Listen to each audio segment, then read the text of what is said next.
We are investing 25 billion euros over the next 4 years. Around 45% of that is going to be in the US, so very much following also the Inflation Reduction Act. The rest of that in Europe, so we're in 12 European countries, but also some of that in South America and Asia Pacific. So we're seeing tremendous investment opportunities to really drive the energy transition, and quite frankly, very attractive returns, I think, throughout the global market. I'm going to be very greedy and ask 2 more questions because I know that they all want to ask the same question, so I'm going to ask it. But I also want to ask you, before I do that and ask you about IRA, I want to ask you about the security of supply. Now, we have had horrendous weather conditions in Europe as well, including a drought on the Iberian Peninsula as well. Are you compromising European security of supply by going down the renewable route? Because it's obviously the topic du jour over the last year. I'd say on the contrary. I think what we've seen over the last year was a lack of fossil fuels, a lack of gas coming into Europe. So the more renewables you can have in Europe, it's much more of an endogenous resource. You're actually producing it here in Europe. You're not depending on third parties.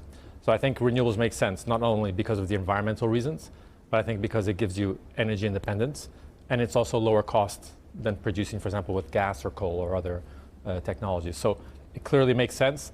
Yes, it's more intermittent, but there are ways of getting around that with storage and just having multiple different types of technology. So clearly we see that as a future, and I don't think it's just us. I think Europe in general, the US, the International Energy Agency, clearly see that it is possible to do that path. All right, there isn't journalists around this desk who wouldn't have pricked up their ears of what you just said about the investment in the US. All 3 of us probably thought exactly the same thing. What did you say, 45% of that money spent in the US? Okay, that's bad news for Europe, good news for the US. Do you want to just explain to us why Europe isn't getting that 45% and the US is? So I think the Inflation Reduction Act, well, first, we've been investing in the US since 2007, so we've been a consistent long-term investor there.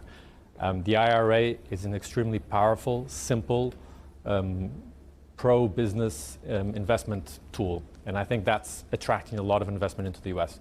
Europe, I think, needs to step up its game. I think over the last year, it's introduced, all we've been talking about has been windfall profits, clawbacks, how you can cap prices, and that's not conducive to having investment opportunities. So I think we need to have a stable regulatory regime, we need to have stability in all the legislations, we need to create a pro-business environment so you can make investments which are 30-year investments. So I'm guessing you. Hi, I'm Joanna Bersecci, and thank you for watching. You can check out more of our videos by clicking on the boxes on the screen. And don't forget to subscribe to our channel for more from CNBC International. Thank you for watching.